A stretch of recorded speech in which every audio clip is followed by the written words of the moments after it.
All right, next up we have a review of Unit 3 of Quadratics. The first time we went through this, it was maybe a little bit more challenging, but now we've been doing a lot of problems involving these things, and so I think as we go through, you'll see it's a lot easier than you remember it being. So first we did stuff with powers of I, so this would be 4 cubed I cubed. So 4 cubed is 64. And then I cubed is where we do I, 1, losers in the middle. So I cubed means it's going to be the third item in that list. So negative I. So this would simplify to negative 64I. When I have addition and subtraction, we just distribute and combine like terms and treat I as if it was a variable. Negative 11 minus 2I minus 7I plus 4, and combine like terms. Negative 7 minus 9I. Next we have multiplication, which once again we just treat I like a variable. We just have that special stuff that happens when I squared shows up in my problem. So I have 2 plus 3I and 5 minus 4I. So that gives me 10, 15I, negative 8I, and negative 12I squared. So remember, I squared is negative 1, so that's going to switch that to be a positive 12. 10 plus 12 is 22, plus 7I. Here you want to make sure don't kill a puppy and write out that 2 plus I squared is 2 plus I times 2 plus I. So that means we're going to box it. So 2 times 2 is 4, 2I, 2I, I squared, but I squared is equal to negative 1. So this would be 3 plus 4I. And last, we need to get I out of the denominator. So to do that, we multiply by the conjugate. This one is pretty nice because in the top, all I'm going to do is distribute. So 2 times 5 is 10. And 2 times negative I is negative 2I. And I'm going to find my denominator now. So box it. There is a shortcut if you remember it. That's fine. But I'll just do this pretty quick. 25, 5I, negative 5I, and negative I squared, which is going to change to a positive 1. So this would be over 26. Next, we learned how to simplify roots, which we've done so much. So I'll move quickly through this. So the square root of 400, 400 is a perfect square, so that's just 20. Otherwise, I would make the world's largest factor tree to see that it's 20. For B, we're going to bring down the negative, do your factor tree, or look for perfect squares. We've talked about that too. So that would be 2 square root 5. And then C has a negative under the square root, so that's where we get an I. And the square root of 121 is 11. Next, we looked at a bunch of different ways to solve quadratics. So the first way we looked at is solving by factoring. So we've done a lot of factoring with the x and a lot of solving with that, so I put 2 other ones that we did because this is where we got tripped up on first quarter test. So factoring, if I tell you to do this by factoring, if you ignored this equals 0, you would tell me that that was x plus 6, x minus 6. So that's called factoring. And that's all I want to do in order to solve this. And then we split this and set each of these equal to 0 and solve them. So we get x equals negative 6 and x equals positive 6. If I covered up the equal 0, what would you do after we've done so much factoring? You would say, oh, that's 7x times x minus 2.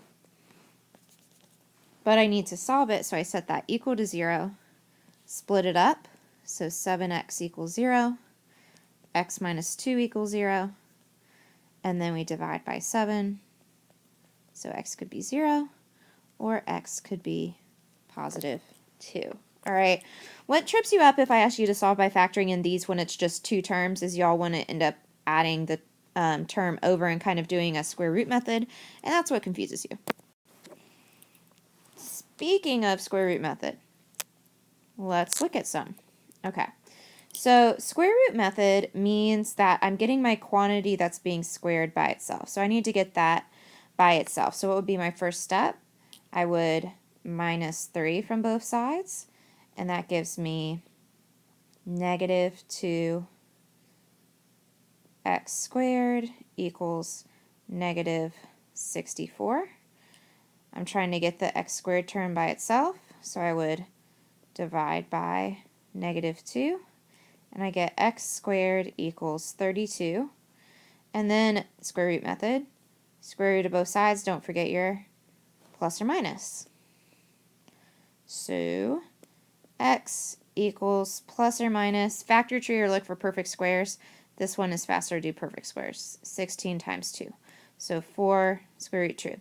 But if you're my factor tree person, you do a factor tree. Okay. So this, don't distribute. You cannot distribute the 3. Okay, after I've made that announcement, we need to get the quantity being squared by itself. So this is 3 times your parentheses, which is why you're wanting to multiply. So undo that with division, and we get x plus 2 squared equals 5. Now we do the square root. Don't forget your plus or minus. So x plus 2 equals plus or minus square root of 5.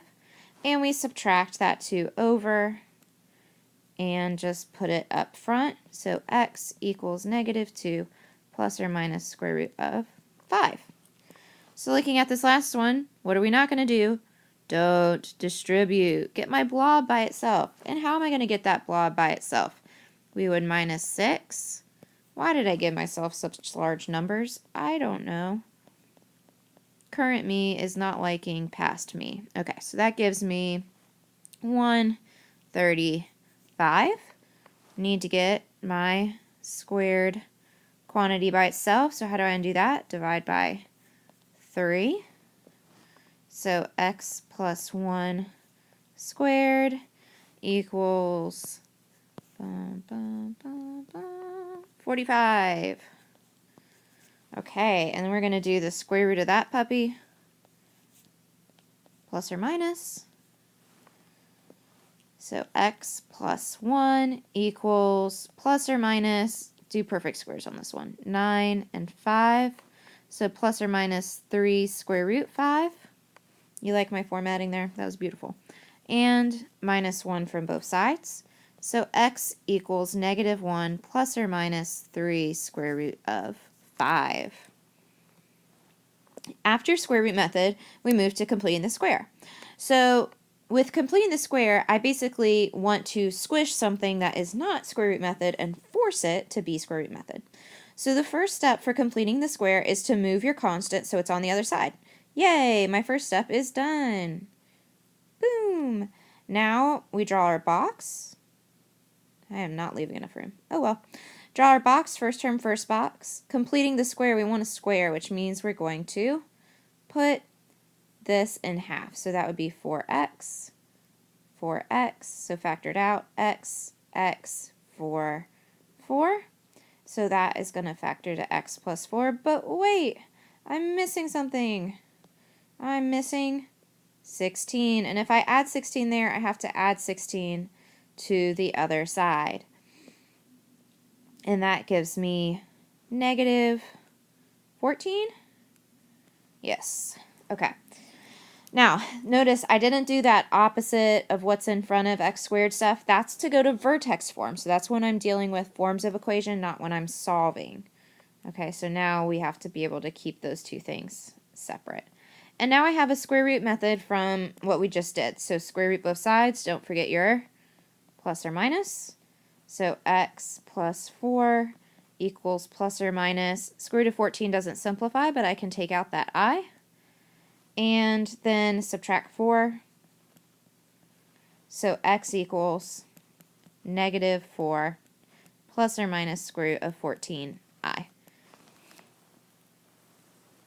Next we talked about quadratic formula. Sing the song with me. X equals opposite b plus or minus square root b squared minus 4ac all over 2a. Did you sing it with me? No, that was sad. I can tell from over here. All right, so in order to do quadratic formula, it has to be equal to 0. So is my first one equal to 0?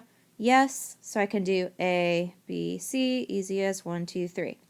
X equals opposite b plus or minus square root b squared in parentheses minus 4ac all over 2a.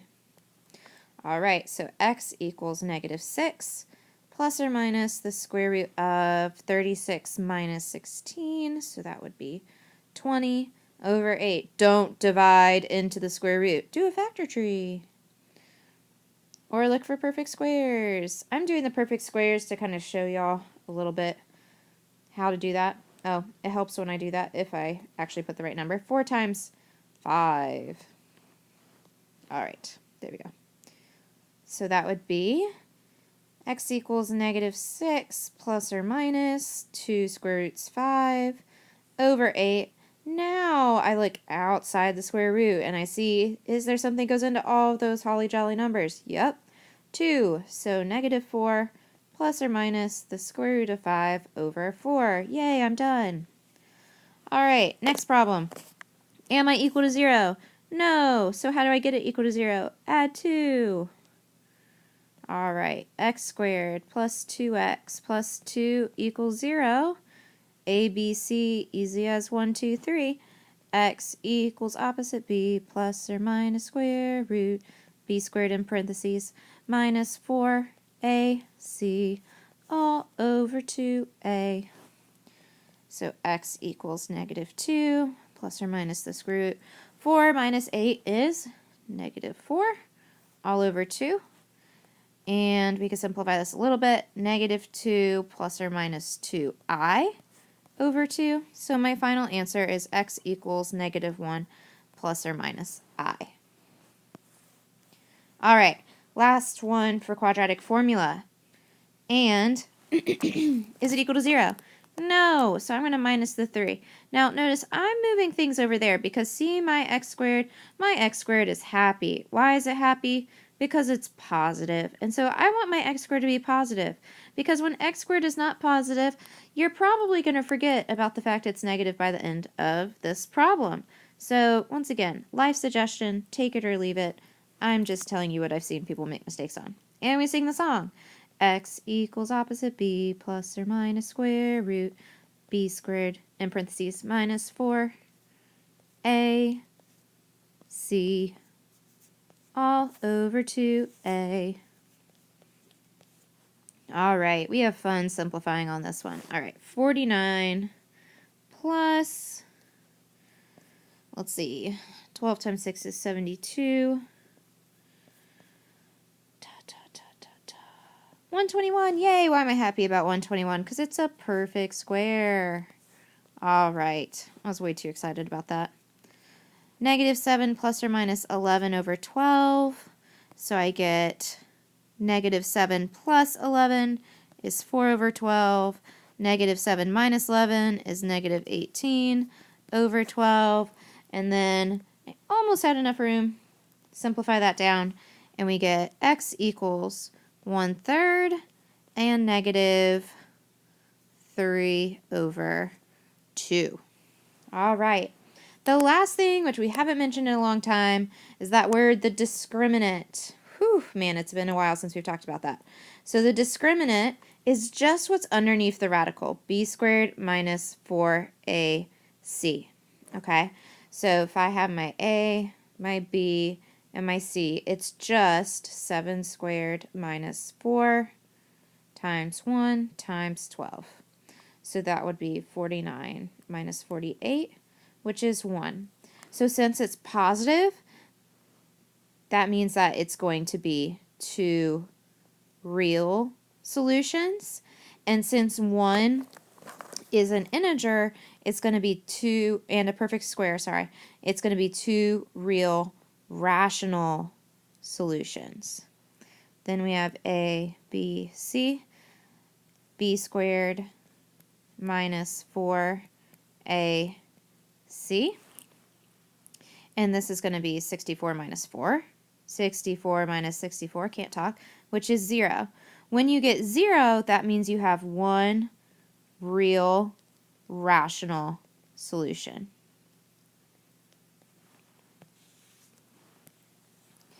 And last, a, b, c. So b squared minus 4ac. So 9 minus, is that 200?